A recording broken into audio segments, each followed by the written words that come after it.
大家好，欢迎来到我的频道。2024年，中国人口自然增长率为-0.09%，总人口已经连续第3年下降。这场人口寒潮正在悄悄改变我们原本熟悉的一切。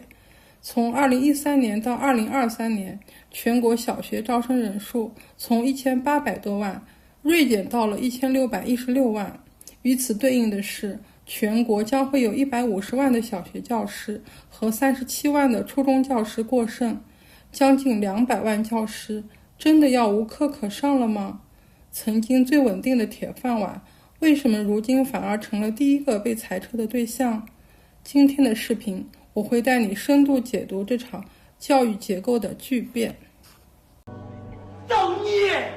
根据教育部发布的相关数据，2024年学龄人口首次出现下降，并在未来几年继续下行。根据财新网的报道，2013年至2022年，黑龙江、辽宁和吉林3省的小学生在校人数持续下降，其中黑龙江减少了近50万人，辽宁和吉林也分别减少了上百万名小学生。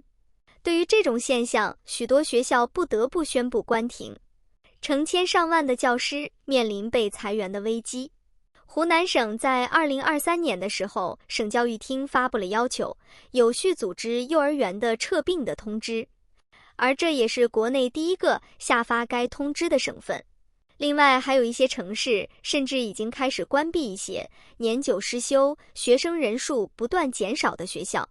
在2024年，河南省唐河县就宣布关闭39所学校，意味着大量的教师将面临转岗或失业。江西省万年县近日宣布，2025年将暂停英语教师招聘。江西南昌进贤县也表示，2025年不会招聘教师。部分地区甚至直接提出探索建立教师退出机制。在许多市县，教师编制曾经占事业编制的半壁江山，堪称最大的铁饭碗，也被认为是最为稳定的铁饭碗之一。曾几何时，无论行政编制、事业编制还是国企编制，都呈现扩张之势。短短几年时间，一切都逆转了。如果说人口小县精简编制，部分省市清理编外人员，主要还是财政过紧日子的体现，那么教师编制停招，更多还是受到了生源萎缩的冲击。学生少了，教师自然就过剩了。过去10多年来，全国小学减少8万多所，降幅达35%。小学招生人数从1800多万人缩减到1616万人。这还只是开始，根据幼儿园招生形势来看，未来小学招生人数势必继续下降。然而，教师数量却有增无减。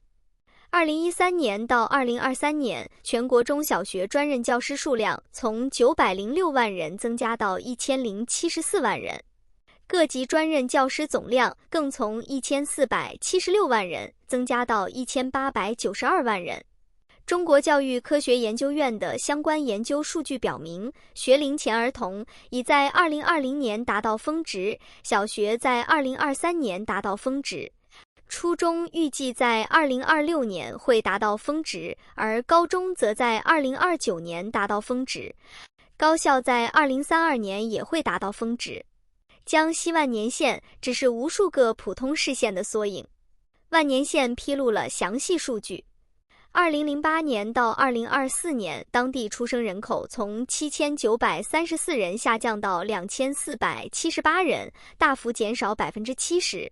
受此影响，当地小学生在校人数从7.7万人减少到6.6万人，而教师却有所增加，导致小学师生比提高到1比13.18，远超1比19的国家标准。一降一增之下，师生比失衡，裁减编制就成为了必须的选择。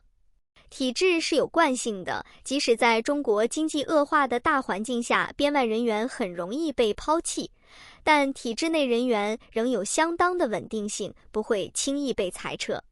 这在此前的人口小县精简编制中有所体现。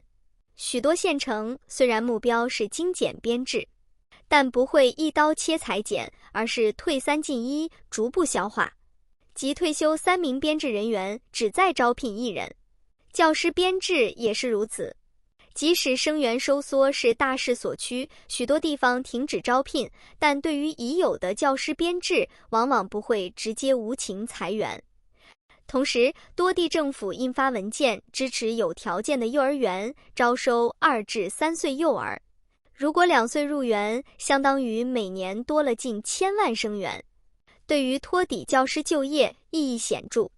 教师行业的巨变其实只是人口拐点对当前各行各业影响的一个缩影。几年前，教师还是很多人眼中的香饽饽，工作稳定，有寒暑假，职业发展路径清晰。职场人面临35岁裁员危机的时候，编制教师却给人一眼望到退休的安全感。教师过剩，让很多师范类院校开始悄悄地卷医学赛道。2024年，华东师范大学12月成立医学磁共振与分子影像技术研究院。湖南师范大学也非常迅速，8月医学部成立。年底2个月的时间，就成立了5所与医学相关的学院。北京师范大学也开始行动。2024年4月份，跟协和医院签订合作协议，开设北师大协和医班、协和药班。不少师范名校中，已经超过1半都布局医学。有些学校为了发展医科，开始跨省联动。比如华东师范大学把芜湖市第2人民医院挂牌成为华东师范大学附属芜湖医院。师范大学为了在医学领域站稳脚跟，开始动作频频，并且持续发力。据红星新闻报道，2012至2021年间，我国教师资格考试报名人数从17.2万人次跃升到1144.2万人次，10年翻了66倍。在一个不确定性增加的时代里，上岸教师是一个重要选择。然而，短短几年之后，这样一个铁饭碗就有了被打破的迹象。